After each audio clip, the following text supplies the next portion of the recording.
Legenda Baru Kelinting.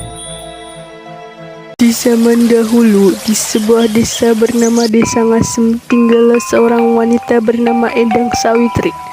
Ia mempunyai seorang anak bernama Baru Kelinting. Namun, Baru Kelinting, pelan-pelan nak, tunggu ibu. Iya bu, maaf. anaknya tidak berwujud manusia, melainkan seekor naga. Hal itu membuat para tetangga menjadi takut. Wah, ayo ibu kaget ya. Dasar kamu ini, jangan seperti itu. Nanti orang-orang jadi takut sama kamu. Lihatlah itu, lihatlah. Itu si Baru Kelinting. Wah, wajahnya semakin seram. Ih. Seiring berjalannya waktu, Baru Kelinting kian beranjak dewasa. Ia mulai berpikir siapakah ayahnya yang sebenarnya. Ia pun memberanikan diri bertanya pada ibunya. Ibu, ada yang ingin kutanyakan pada ibu. Ada apa nak? Tidak seperti biasanya kamu seperti ini. Apa yang membuatmu gelisah? Sebenarnya siapa ayahku? Di mana dia sekarang? Tak tega melihat anaknya yang terus-menerus penasaran, sang ibu pun menjawab. Ayahmu adalah seorang raja bernama Ki Hajar Salokantara. Kini dia sedang bertapa di gua lereng gunung Telemoyo. Mungkin ini sudah saatnya kamu menemuinya. Jangan lupa untuk menunjukkan kelintingan atau lonceng di lehermu itu. Hah? Lonceng itu adalah peninggalan ayahmu. Itu merupakan bukti bahwa kau adalah anaknya. Setelah mendapat restu, Baru Kelinting bergegas mendaki gunung Telemoyo. Ia pun akhirnya sampai di mulut gua. Ia berhenti sejenak. Apakah ayahku benar ada di sini? Bagaimana jika dia tidak mau menemuiku? Sudahlah, yang penting aku masuk saja dulu. Di dalam gua, Baru Kelinting melihat seorang pertapa tua. Ia pun bertanya, Maaf, apakah Tuan adalah Ki Hajar Salokantara? Benar, siapa kau? Aku adalah Baru Kelinting. Ibuku bernama Endang Sawitri. Kata ibu, kalung kelintingan ini adalah peninggalan Tuan dan menjadi bukti bahwa aku adalah anakmu, Tuan. Kau anakku? Ki Hajar Salokantara diam sejenak.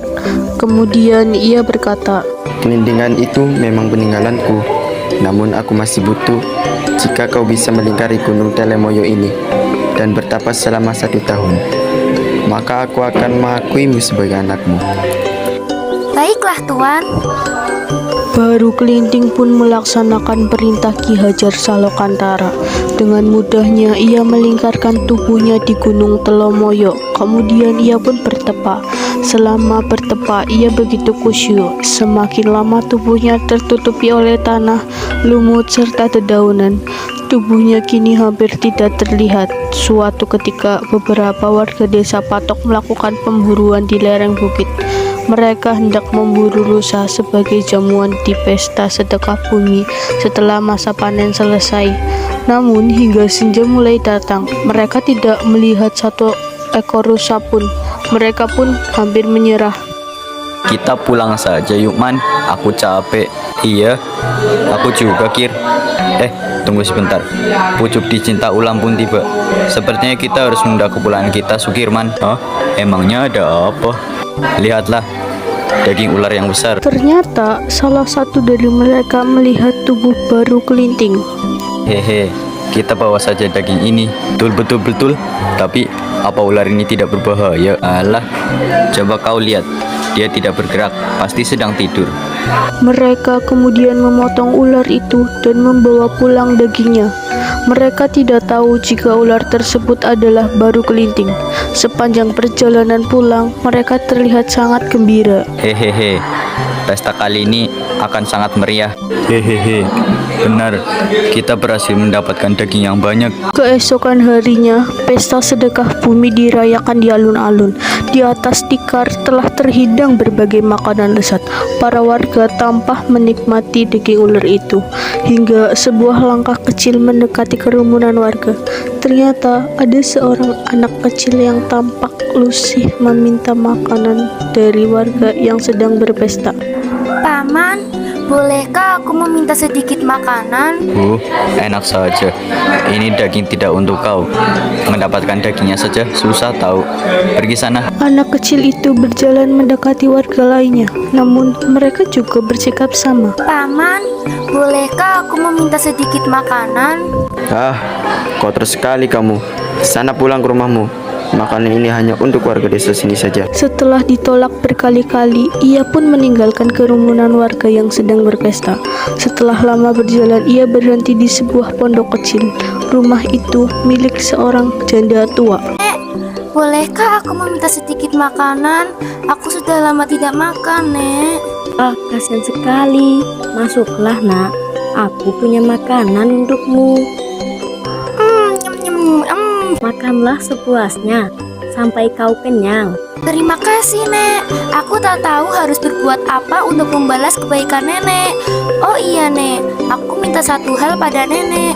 Ketika Nenek mendengar suara gemuruh, segeralah naik lesung untuk menyelamatkan diri. Tolong turutilah perkataanku ini, Nek. Baiklah. Meski tidak paham apa yang dimaksud, nenek itu mendengarkan permintaan si anak kecil. Selesai makan, anak itu kembali ke alun-alun desa. Ia berusaha untuk meminta makanan kembali. Paman, bolehkah aku meminta sedikit makanan? Lagi-lagi penolakan yang didapatnya. Sana pulang ke rumahmu. Ia bahkan didorong hingga terjatuh.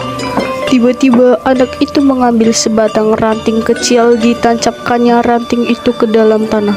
Lalu ia berteriak, Kutantang kalian semua untuk mencabut ranting ini. Para warga tertawa melihat tantangan anak itu. Satu persatu warga berusaha mencabut ranting itu, namun tidak ada satupun yang mampu mencabutnya. Selang beberapa saat, anak itu maju ke depan. Aku beritahu kalian, aku adalah Baru Kelinting, jelmaan ular naga yang kalian makan. Aku datang ke sini untuk menguji kalian dengan meminta sedikit makanan. Namun kalian tidak mau menolongku. Tiba waktunya bagi kalian untuk menerima hukuman atas perbuatan kalian ini. Baru Kelinting segera mencabut ranting itu. Dari bekas cabutan ranting menyembur air yang sangat deras. Semakin lama air itu semakin deras dan mengakibatkan banjir bandang. Dalam sekejap, desa tersebut tenggelam oleh air bah dan menjadi sebuah danau rawa. Semua penduduk desa pun ikut tenggelam. Pesan dari cerita ini adalah sifat angkuh, sombong, dan tidak menghargai orang lain adalah sifat tidak terpuji. Setiap kejahatan akan menuai musibah, sedangkan kebaikan akan mendapatkan kebaikan pula.